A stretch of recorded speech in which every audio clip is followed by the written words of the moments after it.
विगत कुछ दिनों से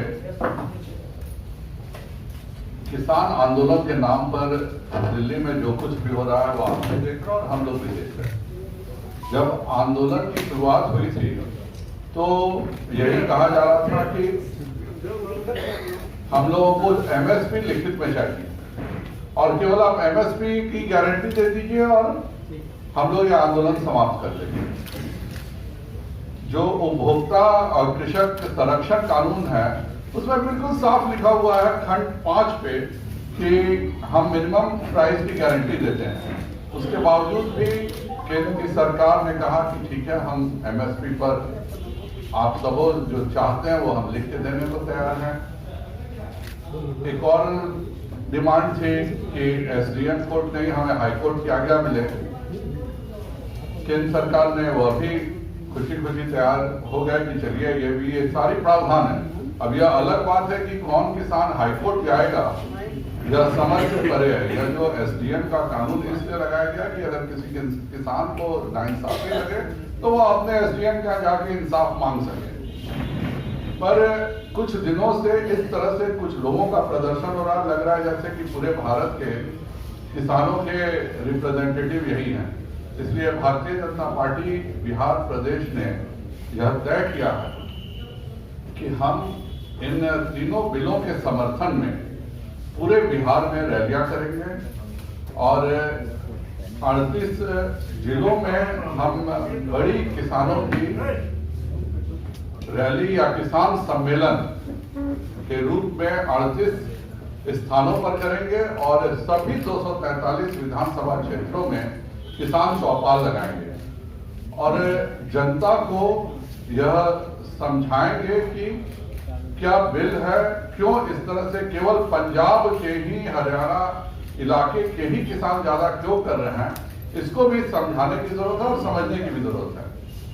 बिहार में बिचौलियों की प्रथा पहले ही से समाप्त हो चुकी है, पर पंजाब में आज भी बिचौलियों की प्रथा है। आढ़तिया जो होते हैं वो किसान मंडी में एक बार अनाज जो दे के चला जाता है तो वही आढ़तिया ही है जो होलसेलर को बेचते हैं। फिर होलसेलर्स जो है वो राइस मिल्स को बेच देते हैं, राइस मिल्स जो है वो सब होलसेलर्स को देते हैं और उसके बाद वह अनाज जो है वह जनता के पास जाता है। और इस पूरे रास्ते में पंजाब सरकार 6000 करोड़ रुपया इकट्ठा कर लेती है। यह सारा पैसा कोई अलग से नहीं लिया जाता है, यह केंद्र सरकार के और की योजनाओं से पंजाब सरकार टैक्स वसूलने का काम करती है। और इसीलिए सबसे ज्यादा ऐतराज वही लोग कर रहे हैं कि बिचौलियों की प्रथा क्यों बंद हो, किसान सीधे अपना सामान क्यों नहीं बेच सकता हो। इसका सबसे ज्यादा विरोध वहीं मिल रहा है जहां पे बिचौलिया की प्रथा है। और बिहार में अगर आप उदाहरण स्वरूप देखें तो आज फैक्स अनाज खरीदती है, व्यापार मंडल अनाज खरीदता है। इस कानून के आ जाने के बाद कोई भी व्यक्ति चाहेगा तो कहीं भी अपना बड़ा स्टोरेज बना करके और किसानों से एमएसपी के रेट पर सीधे अनाज खरीद करके अपना भेज सकता है। अगर हम आज जो 8000 जगह पे किसान बेच रहे हैं, अगर 8000 के बदले 16000 जगहों पर बिकने लगे किसानों का धान, तो यह तो और अच्छी बात है। इसमें बुराई क्या है यह किसी के भी समझ में नहीं आ रही है। इसमें केवल आढ़तियों को नुकसान है, इसमें केवल बिचौलियों और दलालों को नुकसान हो रहा है।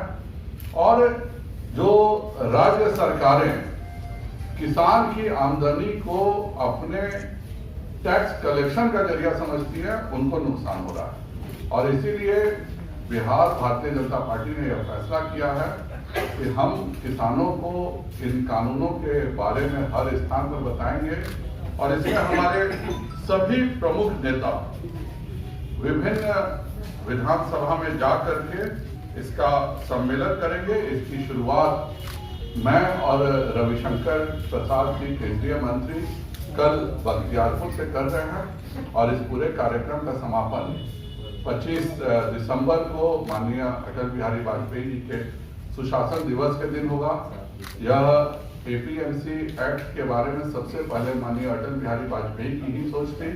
10 राज्यों ने इसको खत्म करने के लिए लागू भी कर दिया, जिसमें मैं बिहार सरकार को धन्यवाद दूंगा कि वह भी एक है। और जो कॉन्ट्रैक्ट फार्मिंग का विरोध हो रहा है, हम चाहते हैं बिहार में भी कॉन्ट्रैक्ट फार्मिंग हो। पंजाब में पेप्सी कोला, लेज, ये कंपनियां आलू और अन्य सामान उपजाती हैं और वो बेचती हैं, पर वह नहीं चाहती हैं कि यह चीज पंजाब से बाहर निकल के बिहार के भी किसान कॉन्ट्रैक्ट फार्मिंग हो। उसमें बिल्कुल क्लियर कट लिखा हुआ है कि जो भी कॉन्ट्रैक्ट होगा या जो भी अनुबंध होगा वो केवल फसल का होगा, और कोई भी व्यक्ति जमीन का या जमीन को गिरवी रखने, मॉर्गेज रखने या किसी तरह से जमीन को इसको संबंध नहीं होना है। यह कानून का पार्ट है कि अगर यह कोई करेगा तो वह जेल जाएगा। उसके बावजूद भी इस पर दुष्प्रचार किया जा रहा है, और इसलिए सभी केंद्र सरकार के मंत्री, मैं पढ़ भी देता हूँ कि राज्य 5 स्थानों पर अश्विनी चौबे जी, आर.के. सिंह जी, नित्यानंद राय जी, रविशंकर प्रसाद जी, मैं, सुशील मोदी जी, प्रेम कुमार जी, नंदकिशोर जी, तारकिशोर जी, रेणु जी, मंगल पांडे जी, अमरेंद्र प्रसाद जी, जीवेश मिश्रा जी, रामसूरत जी, सभी विभिन्न स्थानों पर जाकर के, और हम किसानों के समर्थन में जो केंद्र सरकार ने बिल लाया है उसके समर्थन के लिए पूरे बिहार में आह्वान चलाएंगे, और बिहार के जनता के तरफ से केंद्र सरकार को धन्यवाद देंगे कि जो केंद्र सरकार ने 2022 तक किसानों की आमदनी दुगुना करने का लक्ष्य रखा था, और एमएसपी और किसान सम्मान निधि और अन्य माध्यमों से वह 1.5 गुना किया जा चुका है। यह बिल 2022 तक किसानों की आमदनी को दुगुना करने में सफल होगा। इसी के लिए मैं बिहार की जनता से अनुरोध करता हूं कि वो नरेंद्र मोदी जी का साथ। पंजाब सरकार बिचौलियों से टैक्स के रूप में 5,000 करोड़ रुपया कमाती है, तो क्या ये किसान आंदोलन के पीछे पंजाब सरकार भी शामिल है क्या? जो आपने इसमें किसानों के साथ कहीं ना कहीं किसान जो 6,000 करोड़ का रेवेन्यू लॉस पंजाब सरकार को इससे होने जा रहा है, वह इनडायरेक्ट वेस्टेज जो पैसे वसूली का काम करती है वह पूरा उनका डिस्टर्ब होगा। इसमें जो आढ़तियों को कमीशन मिलता है, किसान अपना अगर अनाज बेचना चाहता है सीधे उसके बेचे, इसमें 4 स्टेयर में जाने की क्या जरूरत है। इसीलिए मंडी व्यवस्था भारत सरकार ने बिल्कुल साफ कर दिया कि हम मंडी व्यवस्था को डिस्टर्ब नहीं करेंगे। लेकिन अगर कोई दूसरी कंपनी भी पंजाब में खोल करके किसानों का अनाज खरीदना चाहती है तो इसमें किसी को क्या एतराज हो सकता है, यह हम लोग के समझ से परे है। पंजाब सरकार यह चाहती है कि सभी से टैक्स वसूला जाए अनाज के एवज में। भारत सरकार नहीं चाहती है कि किसी भी अनाज में कोई टैक्स वसूला जाए। बिहार का आप उदाहरण लें तो बिहार से अगर धान जाता है पंजाब तो वह टैक्स फ्री है, लेकिन अगर बिहार से चावल अगर कोई भेजना चाहे तो उसको टैक्स देना है, जबकि पंजाब में यह नियम नहीं है। तो पंजाब सरकार अपने यहाँ का चावल बिहार भेज सकती है, वह हम टैक्स नहीं देते हैं उस पर, लेकिन हमारा चावल अगर पंजाब जाएगा तो पंजाब सरकार टैक्स लेती है। यह सरासर गलत नियम है और किसानों के किसी उत्पाद पर कहीं भी टैक्स नहीं लगना चाहिए। सर, किसानों का कहना है सर, जो आपने कहा कॉन्ट्रैक्ट फार्मिंग जो है बेहतर अच्छी बात है, लेकिन सर वो कह रहे हैं कि कॉन्ट्रैक्ट फार्मिंग से किसान जो बंधुआ मजदूर बन जाएंगे, और इसीलिए तीनों ये विधेयक का मतलब विरोध कर रहे हैं। तो इसको कंसेप्ट को क्लियर करना पड़ेगा ना सर, आखिर कैसे बंधुआ मजदूर बचाएं, कैसे उनके परेशानी का कारण। इसमें मैं आपको बिल्कुल साफ शब्दों में बता देना चाहता हूँ कि यह जो कृषि सुधार बिल आया है, जो कृषक सशक्तिकरण एवं संरक्षण कीमत आश्वासन और कृषि सेवा पर करार विधेयक 2020 है, इसके खंड 8 में बिल्कुल साफ लिखा हुआ है कि no farming agreement shall be entered into the purpose of any transfer including sale, lease और मॉर्गेज ऑफ द लैंड और प्रेमिसेस ऑफ द फार्म। यह बिल्कुल साफ लिखा हुआ है कि इस तरह का कोई भी कंपनी करेगी तो वह जेल जाएगी। फिर इस बात की चर्चा कहाँ होती है। और ये जो पंजाब के किसान है, यह खुद पेप्सी कोला का, लेस का आलू उत्पादन करते हैं, उसकी फैक्ट्री का उद्घाटन खुद अमरिंदर सिंह जी करते हैं, और वो कहते हैं कि पंजाब में जो आलू उस इलाके में उपजेगी वह सब लेस कंपनी खरीदेगी। यह बहुत अच्छा नियम है। लेकिन अगर बिहार में कोई कंपनी आती है और कहती है कि हम आपके इलाके में आप बासमती करो, बासमती धान उपजाओ, हम इसका 60 रुपया किलो अनाज का मिनिमम गारंटी देते हैं, तो आपको तकलीफ हो जाएगी। यह किसी के भी समझ से परे है। इस आंदोलन में कहीं न कहीं आढ़तिया जो बरगला रहे हैं, और जो पहले दिन से तो यही चर्चा थी कि आप एमएसपी लिखित दीजिए। आज जब एमएसपी लिखित देने की बात है तो पूरा का पूरा बदल दिया गया है, टारगेट ही बदल दिया गया।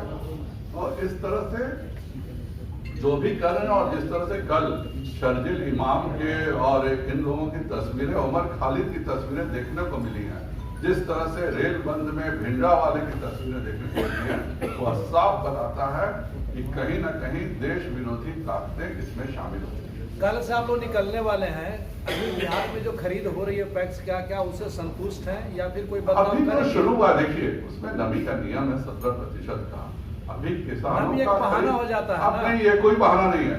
आप पिछले बार की तुलना से इस बार की तुलना करके देखिए, इतनी जल्दी खरीद कभी शुरू नहीं हो पाई थी। मैं माननीय अमरेंद्र जी को धन्यवाद दूंगा, मुख्यमंत्री जी को धन्यवाद दूंगा कि इतना जल्दी उन्होंने धान की खरीद शुरू कर दी है, और मुझे पूरा विश्वास है कि फरवरी तक हम अपने खरीद का टारगेट अचीव कर लेंगे। यह आगे से हम इसको भी ध्यान रखेंगे कि यह बहुत ही कम समय का हो, जिससे कि किसान अपना उपज सीधे दे सके।